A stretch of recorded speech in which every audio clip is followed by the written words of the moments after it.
ರೇಣುಕಾಸ್ವಾಮಿ ಕೊಲೆ ಪ್ರಕರಣ ಇನ್ನೂ ನ್ಯಾಯಾಲಯದ ಮೆಟ್ಟಿಲ ಮೇಲಿದೆ.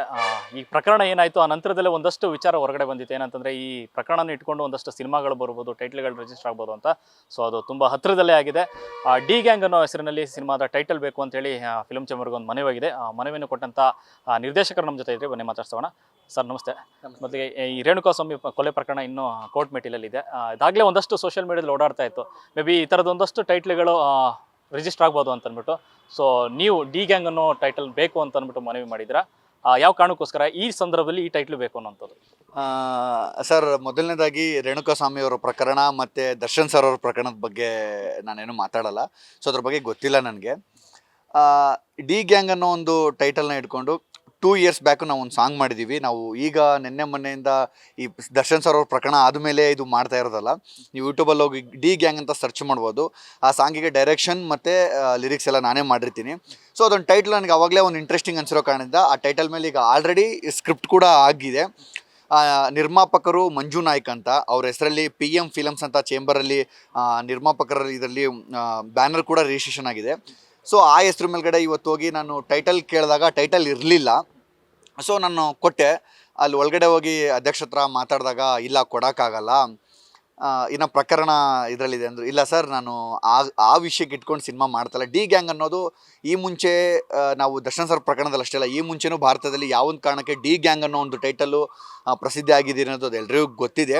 ಸೊ ಆ ಒಂದು ಕಾರಣದಿಂದ ನಾನೇನೋ ಬೇರೆ ಕಾನ್ಸೆಪ್ಟಲ್ಲಿ ಸಿನಿಮಾ ಮಾಡಬೇಕು ಅನ್ನೋ ಕಾರಣಕ್ಕೆ ಈ ಟೈಟಲ್ ಕೇಳಿದ್ದು. ಅದು ಮಂಜು ನಾಯ್ಕ್ ಅನ್ನೋ ನಿರ್ಮಾಪಕರ ಜೊತೆನೇ ಮಾತಾಡಿ ಅವ್ರ ಬ್ಯಾನರಲ್ಲಿ ಸಿನಿಮಾ ಮಾಡಬೇಕು ಅನ್ನೋ ಕಾರಣಕ್ಕೆ ನಾನು ಈ ಟೈಟಲ್ ಕೇಳಿದೆ. ಈ ಪ್ರಕರಣ ಇರೋದ್ರಿಂದ ಈ ಸದ್ಯಕ್ಕೆ ಈ ಟೈಟಲ್ ಕೊಡೋಕ್ಕಾಗಲ್ಲ ಅಂತ ತಿಳಿಸಿದ್ದಾರೆ. ಮುಂದೆ ನೋಡೋಣ. ನನ್ನ ಉದ್ದೇಶ, ನಾನು ಇದನ್ನು ಏನಕ್ಕೆ ಹೇಳ್ತಾ ಇದ್ದೀನಿ ಅಂದರೆ, ಇವತ್ತು ನನಗೆ ಆ ಟೈಟಲ್ ಸಿಕ್ಕಿಲ್ಲ. ನಾಳೆ ದಿನ ದೊಡ್ಡ ನಿರ್ಮಾಪಕರಿಗಾಗಲಿ ದೊಡ್ಡ ನಿರ್ದೇಶಕರಿಗಾಗಲಿ ಆ ಟೈಟಲ್ ಸಿಕ್ಕಾಗ ಮೊದಲು ನಾನು ಕೇಳಿದ್ದೆ ಅನ್ನೋದಕ್ಕೊಂದು ಸಾಕ್ಷಿ ಇರಲಿ ಅನ್ನೋ ಕಾರಣಕ್ಕೆ ನಾನು ಸೋಷಿಯಲ್ ಮೀಡಿಯಾದಲ್ಲಿ ನಾನು ಹಾಕ್ಕೊಂಡಿದ್ದೀನಿ. ಇಷ್ಟೇ ಉದ್ದೇಶ, ಬೇರೆ ಉದ್ದೇಶ ಅಲ್ಲ. ನಾನು ಟೈಟಲ್ ಕೊಡಲ್ಲ ಅಂತ ಹೇಳಿದರೆ ನೋ ಪ್ರಾಬ್ಲಮ್. ನಾನೊಬ್ಬ ನಿರ್ದೇಶಕ, ನನಗೆ 100 ಥರ ಟೈಟಲ್ಗಳು ಸಿಗುತ್ತೆ, 100 ಥರ ಕಥೆಗಳು ಸಿಗುತ್ತೆ, ನಾನು ಮಾಡ್ತೀನಿ. ಆದರೆ ಈ ಟೈಟಲ್ ನನಗೆ ಕೊಡಲ್ಲ ಅಂದಿದ್ದಾರೆ. ಪ್ರಕರಣ ಇರೋದ್ರಿಂದ ಈ ಟೈಟಲ್ ಕೊಡೋಕ್ಕಲ್ಲ, ಕಾಂಟ್ರವರ್ಸಿ ಆಗಿದೆ ಅಂತ. No problem. ನಾನು ಅಧ್ಯಕ್ಷರಿಗೆ ಮಾತಿಗೆ ನಾನು ರೆಸ್ಪೆಕ್ಟ್ ಮಾಡ್ತೀನಿ, ಗೌರವನೂ ಇದೆ. ನಮ್ಮ ಹಿರಿಯರವರು ನಾನು ಅದಕ್ಕೆ ರೆಸ್ಪೆಕ್ಟ್ ಮಾಡ್ತೀನಿ. ಆದರೆ ಮುಂದೊಂದು ದಿನ ಆ ಟೈಟಲ್ಗೆ ಕೊಡೋಂಥ ಅವಕಾಶ ಸಿಕ್ಕರೆ ಖಂಡಿತ ಕೊಟ್ಟರೆ ನಾನು ಸಿನಿಮಾ ಮಾಡ್ತೀನಿ ಅನ್ನೋ ನನ್ನ ಉದ್ದೇಶ ಸರ್, ಅಷ್ಟೇ. ಈ ಸಂದರ್ಭದಲ್ಲಿ ಟೈಟಲ್ ಕೇಳಿರೋವಂಥದ್ದು ಕಾಕತಾಳಿನ ಅಥವಾ ಈಗೇನು ಪ್ರಕರಣ ನಡೀತಿದೆ, ಸೊ ಈ ಡಿ ಗ್ಯಾಂಗ್ ಅಂತ ಹೆಸರಿಟ್ಟರೆ ಅದು ಮೇ ಬಿ ಎಲ್ಲ ಚೆನ್ನಾಗಿ ರೀಚ್ ಆಗ್ಬೋದು ಅನ್ನೋ ಕಾರಣಕ್ಕೋಸ್ಕರ ಈ ಸಂದರ್ಭದಲ್ಲಿ ಕೇಳಿದ್ರು. ಅದಕ್ಕೆ ಸರ್ ನಾನು ಹೇಳಿದೆ, ನಾನು ಡಿ ಗ್ಯಾಂಗ್ ಅನ್ನೋದು ಈಗ ಅದು ಕ್ಯಾಚಿ ಟೈಟಲ್ ಅಂತ ತುಂಬ ಜನಕ್ಕೆ ಅನಿಸ್ತಾ ಇದೆ. ನಾನು 2 ವರ್ಷದಿಂದನೇ ಆ ಟೈಟಲ್ನ ಇಟ್ಕೊಂಡು ಸಾಂಗ್ ಕೂಡ ಮಾಡಿದ್ದೀನಿ. ಸೊ ನನಗೆ ಅದು ಈಗೇನು ಕ್ಯಾಚಿ ಅನ್ನಿಸ್ತಾ ಇಲ್ಲ. ಯಾಕಂದರೆ ಅದು ತುಂಬ ದಿನಗಳಿಂದ, ನೀವು ದಾವೂದ್ ಅವ್ರ ವಿಷಯದಲ್ಲೂ ಟೈಟಲ್ ಕೇಳಿದ್ರು. ನಮ್ಮ ಭಾರತದಲ್ಲಿ ದಾವೂದ್ ಅವರು ಇಂದನೇ ನಾವು ಡಿ ಗ್ಯಾಂಗ್ ಅನ್ನೋ ಒಂದು ಟೈಟಲ್ ಕೇಳಿದ್ವು. ಅಂದರೆ ಅಲ್ಲಿ ಕೃತ್ಯ ಮಾಡಿದ್ರಂತೆ, ಇಲ್ಲಿ ಕೃತ್ಯ ಮಾಡಿದ್ರಂತೆ, ದಾವೂದ್ ಅವ್ರ ಗ್ಯಾಂಗ್ ಇದು ಅನ್ನೋದಕ್ಕೆ ಅದಕ್ಕೊಂದು ಟೈಟಲ್ ಇತ್ತು. ಸೊ ಇದು ನನಗೆ ದರ್ಶನ್ ಸರ್ ವಿಷಯದಲ್ಲಿ ಇದು ಹೊಸ ಟೈಟಲ್ ಅಂತ ಏನು ಅನಿಸಿಲ್ಲ. ನಾನು ಯಾಕಂದರೆ 2 ವರ್ಷದಿಂದನೇ ಮಾಡಿದ್ದೀನಿ. ಈಗ ಅದು ಈ ಪ್ರಕರಣದಿಂದ ಆ ಟೈಟಲ್ ಜಾಸ್ತಿ ಟಿ ವಿಗಳಲ್ಲಿ, ನ್ಯೂಸ್ಗಳಲ್ಲಿ, ಪೇಪರ್ಗಳಿರೋದ್ರಿಂದ ಅದು ಕ್ಯಾಚಿ ಟೈಟಲ್ ಅಂತ ಅನಿಸ್ತಾ ಇದೆ. ನನಗೇನು ಕ್ಯಾಚಿ ಟೈಟಲ್ ಅಂತ ಅನಿಸಿಲ್ಲ.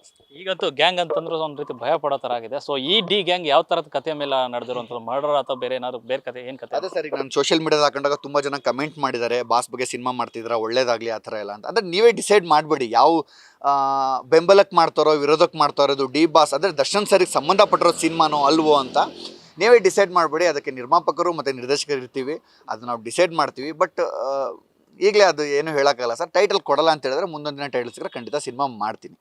ಫಿಲ್ಮ್ ಚೇಂಬರ್ ಏನಂತ ಹೇಳೋದು ಅಂತ ಅಂದರೆ, ಬೆಳಗ್ಗೆ ತಾನೇ ಹೋಗಿ ನೀವು ಅಪೀಲ್ ಮಾಡಿರುವಂಥದ್ದು, ಮನವಿ ಮಾಡಿರುವಂಥದ್ದು ಬೇಕು ಅಂತ ಏನಂತ ಹೇಳಿದ್ರು? ಅದೇ ಮಧ್ಯಾಹ್ನ ಹೋಗಿದ್ದೆ ನಾನು. ಅಲ್ಲಿ ಅರ್ಜಿ ಚೆಕ್ ಮಾಡಿಸಿದಾಗ ಟೈಟಲ್ ಇರಲಿಲ್ಲ. ಸೊ ನಾನು ಫಾರ್ಮ್ನ ಫುಲ್ ಫಿಲಪ್ ಮಾಡಿ ಕೊಟ್ಟಾಗ ಕೇಳ್ತೀನಿ 99% ಕೊಡೋದು ಡೌಟು ಅಂತ ಒಳಗಡೆ ಕೇಳಿದ್ರು. ಅಧ್ಯಕ್ಷರು ಇಲ್ಲ ಅಂತ ಹೇಳಿದ್ರಂತೆ. ಅದಕ್ಕೆ ನಾನೇ ಅಧ್ಯಕ್ಷ ಹತ್ರ ಮಾತಾಡೋಂತ ಒಳಗಡೆ ಹೋದೆ. ನಾನು ಭಾಮ ಗಿರೀಶ್ ಸರ್ ಅಂದ್ಕೊತೀನಿ, ಅವ್ರ ಜೊತೆ ಮಾತಾಡ್ತಾ ಇದ್ದೆ. ಅಷ್ಟರೊಳಗೆ ಅಧ್ಯಕ್ಷರು ಕೊಡೋಕ್ಕಾಗಲ್ಲಮ್ಮ, ಅದು ಸ್ವಲ್ಪ ಕಾಂಟ್ರವರ್ಸಿ ಆಗುತ್ತೆ, ಈಗ ಪ್ರಕರಣ ಬೇರೆ ಇದರಲ್ಲಿದೆ, ತನಿಖೆಯಲ್ಲಿದೆ. ಹಂಗಂದಾಗ ಓಕೆ ಸರ್ ಅಂತ ಹೇಳ್ಬಿಟ್ಟು ಬಂದೆ. ಬಟ್ ಕೇಳಿದೆ ನಾನು, ಆದರೂ ಸರ್ ಯಾಕೆ ಸರ್ ಅಂದಾಗ ಅವರು ಈ ಥರ ಪ್ರಕರಣ ಹಿಂಗಿದೆ ಸರ್, ಅದಕ್ಕೂ ಇದಕ್ಕೇನು ಸಂಬಂಧ ಇಲ್ಲ, ನೋಡಿ ಯೂಟ್ಯೂಬಲ್ಲಿ ನನ್ನೊಂದು ಸಾಂಗ್ ಕೂಡ ರಿಲೀಸ್ ಆಗಿದೆ 2 years ಬ್ಯಾಕು, ನೋಡಿ ಅಂತ ಕೇಳಿದೆ. ಇಲ್ಲ ಈಗ ಸದ್ಯಕ್ಕೆ ಕೊಡೋಕ್ಕಲ್ಲ ಅಂತ ಅಧ್ಯಕ್ಷರು ಹೊರಟೋದ್ರು. ಸೊ ಅದಕ್ಕೆ ನಾನು ಓಕೆ ನೋ ಪ್ರಾಬ್ಲಮ್, ಕೊಟ್ಟೆ ಅಂದ್ರೂ ಪ್ರಾಬ್ಲಮ್. ಮುಂದೊಂದು ದಿನ ಆ ಟೈಟಲ್ ಬೇರೆ ಯಾರಿಗೂ ಕೊಡಬಾರ್ದು, ಕೊಟ್ಟರೆ ಅದು ನನಗೆ ಕೊಳ್ಳಿ, ನಾನೇ ಸಿನಿಮಾ ಮಾಡ್ತೀನೋ ನನ್ನ ಉದ್ದೇಶ ಸರ್. ಈ ಮಧ್ಯ ಏನಂತ ಹೇಳಿದ್ರು ಅಂತ ಅಂದ್ಬಿಟ್ಟು, ಯಾಕೆಂದರೆ ನೀವು ಆಲ್ರೆಡಿ ಈಗ ಅಪೀಲ್ ಮಾಡಿದ್ದೀರಾ, ಫಸ್ಟ್ ಮಾಡಿರುವಂಥದ್ದು ನೀವು ಡಿ ಗ್ಯಾಂಗ್ ಬೇಕು ಅಂತ ಅಂದ್ಬಿಟ್ಟು. ಅಕಸ್ಮಾತ್ ಈ ಪ್ರಕರಣ ಎಲ್ಲ ಮುಗಿದೋದ ನಂತರದಲ್ಲಿ ಬೇರೆಯೊಬ್ಬರು ಹೆಸರಿಗೆ, ಅಂದರೆ ಅದು ಪ್ರತಿ ವರ್ಷದಂತೆ ಚೇಂಜ್ ಆಗೋ ಥರ ಏನೋ ಇದ್ದಿರುತ್ತೆ. ಅದಕ್ಕೆ ನಾನು ಪ್ರಶ್ನೆ ಮಾಡಬೇಕನ್ನೋ ಕಾರಣಕ್ಕೆ ನಾಳೆ ದಿನ ಯಾರಿಗಾದ್ರೂ ಕೊಟ್ಟರೆ ಪ್ರಶ್ನೆ ಮಾಡ್ಬೇಕು ಸರ್, ಅವತ್ತು ನಾನು ಕೇಳಿದ್ದೆ ಈ ಟೈಟಲ್ನ ಯಾಕೆ ಕೊಟ್ಟಿಲ್ಲ ನನಗೆ, ಇವತ್ತು ಯಾಕೆ ಕೊಟ್ಟರೆ ಅನ್ನೋ ಪ್ರಶ್ನೆ ಮಾಡಬೇಕನ್ನೋ ಉದ್ದೇಶದಿಂದ ನಾನು ಇದನ್ನು ಸೋಷಿಯಲ್ ಮೀಡಿಯಾದಲ್ಲಿ ಹಾಕ್ಕೊಂಡಿದ್ದೀನಿ ವಿನಃ ಬೇರೆ ಇದು ಪಬ್ಲಿಸಿಟಿ ಗಿಮ್ಮಿಕ್ಕು ಆ ಥರ ಎಲ್ಲ ಏನೂ ಇಲ್ಲ ಸರ್. ಅದು ನನಗೆ ಅವಶ್ಯಕತೆಯೂ ಇಲ್ಲ, ಆ ಥರದ್ದೆಲ್ಲ ಏನೂ ಅವಶ್ಯಕತೆ ಇಲ್ಲ ಅಂತ ಹೇಳ್ತೀನಿ. ಅಧ್ಯಕ್ಷರು ಏನಾದ್ರು ಬೇರೆ ಏನಾದ್ರು ಮಾತಾಡೋಣ? ಇಲ್ಲ ಬೇರೆ ಏನೂ ಮಾತಾಡಿಲ್ಲ ಅಷ್ಟೇ. ಪ್ರಕರಣ ಸ್ಟೇಷನಲ್ಲಿ ಇರೋದ್ರಿಂದ ಕೊಡೋಕ್ಕಾಗಲ್ಲಮ್ಮ ಅಂತ ತುಂಬ ಚೆನ್ನಾಗೇ ಮಾತಾಡಿದ್ರು ಅಧ್ಯಕ್ಷ. ಏನು ಮಾತಾಡಿದ್ರು, ಬಟ್ ಕೊಟ್ಟಿಲ್ಲ ಅನ್ನೋದೊಂದು ನಿರಾಸೆ ನನಗಿದೆ. ನಾಳೆ ದಿನ ದೊಡ್ಡವ್ರು ಕೇಳಿದಾಗ ಕೊಟ್ಟರೆ ಅದು ನನಗೆ ಹರ್ಟ್ ಆಗುತ್ತಲ್ವಾ. ಸೊ ನಾನು ಮೊದಲು ಕೇಳಿದ್ದೆ ಅನ್ನೋಕ್ಕೋಸ್ಕರ ನಾನು ಸೋಷಿಯಲ್ ಮೀಡಿಯಾದಲ್ಲಿ ನಾನು ಶೇರ್ ಮಾಡ್ಕೊಂಡಿದ್ದೀನಿ. ಡಿ ಗ್ಯಾಂಗ್ನಲ್ಲಿ ಯಾರೆಲ್ಲ ತಾರಾಗಣ ಇರುತ್ತೆ ಅಂತ? ಇಲ್ಲ ಸರ್, ಅದೆಲ್ಲ ಮುಂದಿನ ದಿನಗಳಲ್ಲಿ ಹೇಳುತ್ತೀನಿ. Thank you. ಆದಷ್ಟು ಬೇಗ ನಿಮ್ಮ ಆಸೆ ಅಂತ ಟೈಟ್ಲ್ ಸಿಗಲಿ. ಒಳ್ಳೆಯದು. Thank you. ಎಸ್, ಇದಿಷ್ಟು ರಾಕಿ ಸೋಮ್ಲಾ ಅವರ ಮಾತು. ಕ್ಯಾಮ್ರಾ ಪರ್ಸನ್ ರೋಷನ್ ಜೊತೆ Lokesh, news first, Bengaluru. News first ನಿರ್ಭೀತಿಯಿಂದ ನಿಮ್ಮ ಪರವಾಗಿ.